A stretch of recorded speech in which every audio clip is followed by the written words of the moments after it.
Hi పిల్లలు, ఎలా ఉన్నారు? మన స్టోరీస్ నచ్చితే మన ఛానల్ని సబ్స్క్రైబ్ చేసుకోండి. మన వీడియోస్ లైక్ చేయండి, కామెంట్ చేయండి ప్లీజ్. ఒకప్పుడు ఒక పెద్ద అటవీ ప్రాంతంలో ఎన్నో జంతువులు సంతోషంగా నివసించేవి. ఆ అడవిలో ముఖ్యంగా 3 మంచి జంతు స్నేహితులు ఉండేవారు. వాళ్ళెవరో తెలుసా? సింహం అడవికి రాజు, కానీ చాలా మంచివాడు. ఏనుగు బలవంతుడు, గంభీరంగా ఉంటాడు కానీ మనసు మాత్రం బంగారం లాంటిది.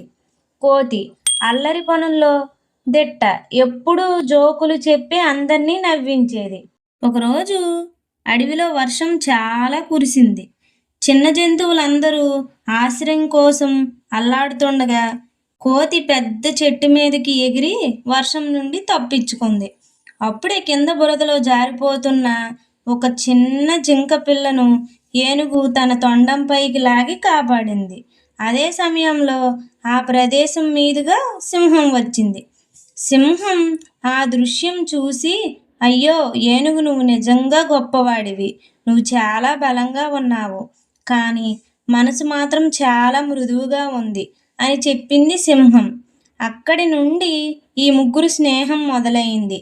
అప్పటి నుండి వేట, ఆడుకోవడం, సాహసాలు అన్నీ కలిసి చేసేవారు. కోతి ఎప్పుడు కొత్త కొత్తగా పిచ్చి పిచ్చి ఆలోచనలు చేసేది. ఒకరోజు సింహం విశ్రాంతి తీసుకుంటే కోతి అతని జుట్టులో పూలు పెట్టి, కిరీటం పెట్టి రాజు బదులు కామెడీ కింగ్గా మార్చేసింది. సింహం మొదట కోపం తెచ్చుకుంది, కానీ ఏనుగు కోతి చేసిన చిలిపి పని చూసి పెద్దగా నవ్వడంతో సింహం కూడా చివరికి నవ్వింది. సరే రా కోతి, నువ్వు చేసే అల్లరి లేకుంటే ఈ అడవిలో సరదాయే ఉండదు. అడవి మొత్తం నువ్వు చేసే చిలిపి పనుల వల్ల ఆనందంగా ఉంటుంది అని చెప్పింది సింహం.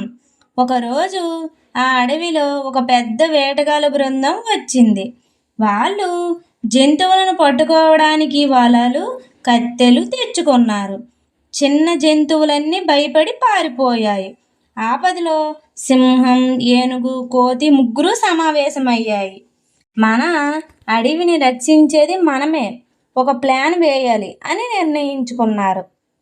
కోతి ఒక తెలివైన ఆలోచన చెప్పింది. వేటగాళ్లను మభ్యపెట్టడం మన పని. నేను వాళ్ళ దగ్గర ఉన్న వలలు, కత్తెర కొట్టి పారేస్తాను. ఏనుగు, నువ్వు పెద్దగా అరుస్తూ భయపెట్టాలి. సింహం, నువ్వు చివర్లో గర్జిస్తే వాళ్ళు ప్రాణం పోయి పారిపోతారు. ముగ్గురు అలా ప్లాన్ అమలు చేసుకున్నారు. కోతి నిజంగానే వలలు చించేసింది.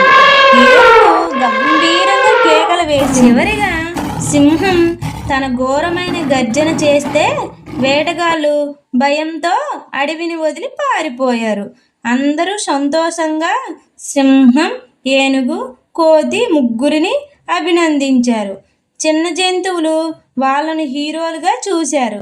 మన బలానికి తోడు బుద్ధి ఉంటేనే విజయం సాధించగలం అని సింహం అన్నది. స్నేహం ఉన్న చోట ఎలాంటి సమస్యనైనా ఎదుర్కోవచ్చు అని ఏనుగు చెప్పింది.